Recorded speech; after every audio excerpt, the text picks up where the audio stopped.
Hi guys, it's a beautiful day once again and welcome back to Dexter's World Channel.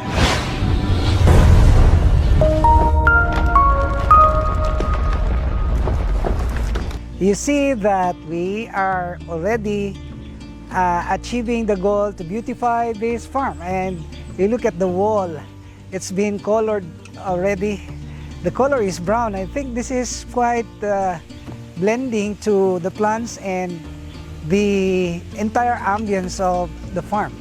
So these are the efforts that I personally do, and I have really ample time today because it's a Sunday, and we also are preparing for a big event today.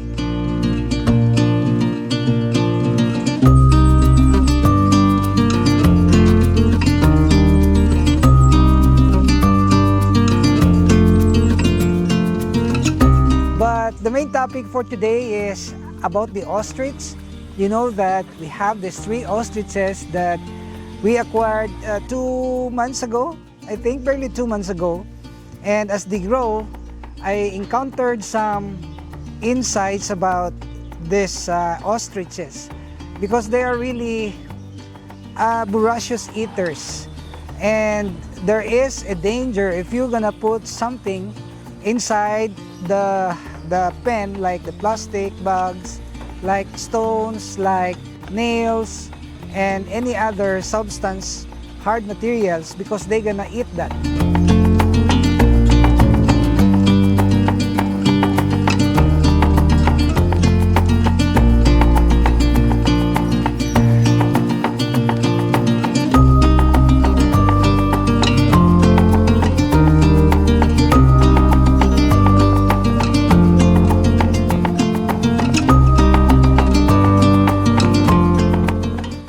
And I'm so worried about the condition now of the bigger ostrich because I suspect that he has eaten a plastic cellophane.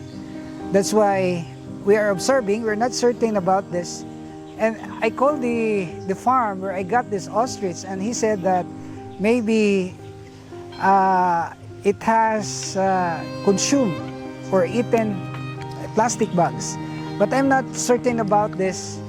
But what I am thinking about is why the left eye of this ostrich had really become swollen. So this bothers me a lot.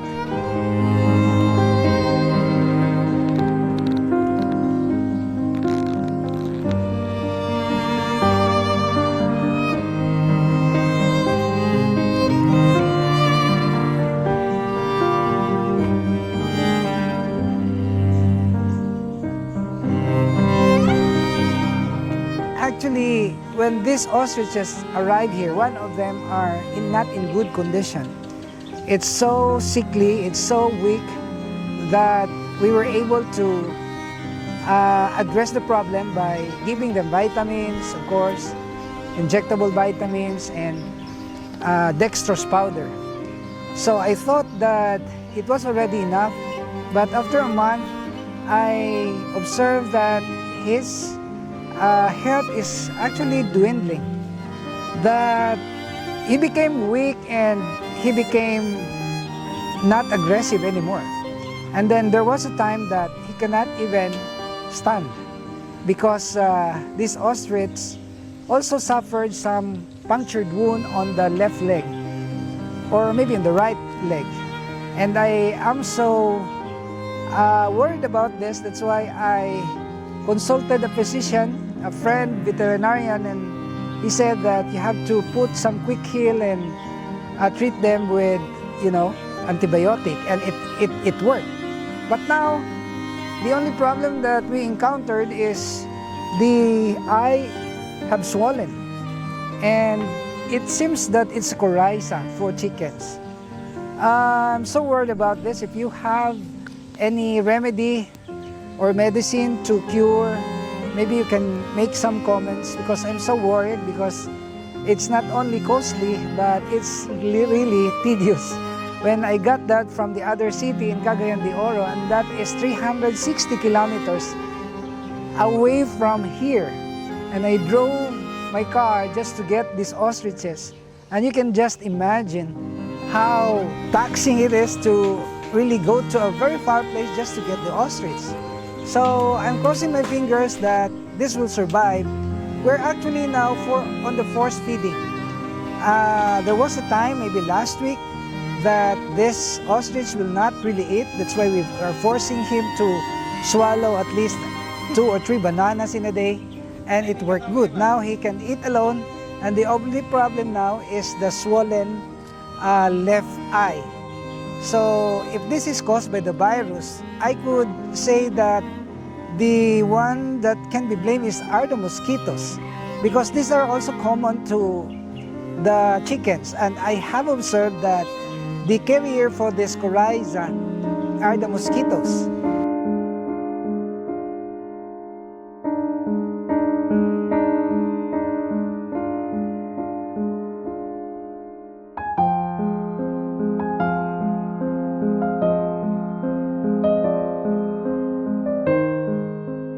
It's worrying, actually. The situation is really worrying me that I have to really assign one staff, Brian, to do all these things. I prioritize him and make some extra care, intensive care, so that this ostrich will really survive.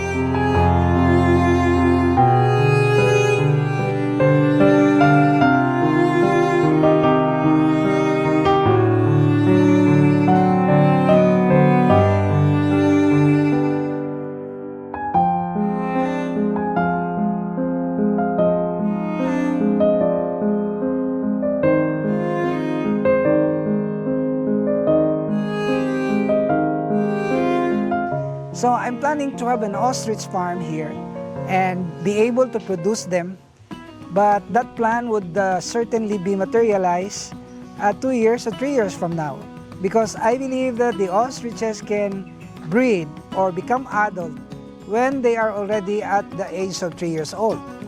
So I'm still hoping that this ostrich can really grow big and tall and can really produce some eggs.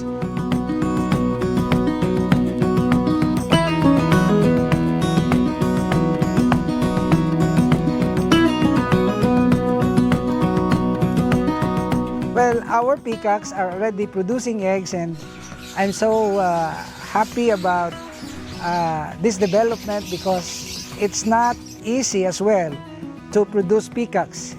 It's more easier to produce chickens, but the peacocks, the ostriches, which we don't have any idea or background yet, are still hanging.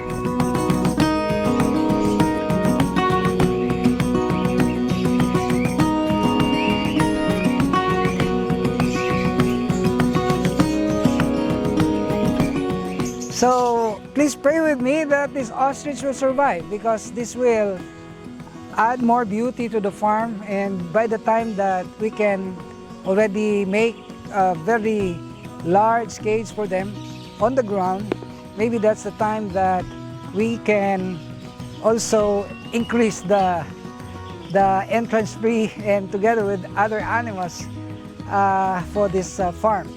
So far we are charging 50 pesos per person for the entrance fee at the farm, and I hope that in the near future we can acquire more animals so that we can also do some good business out of this.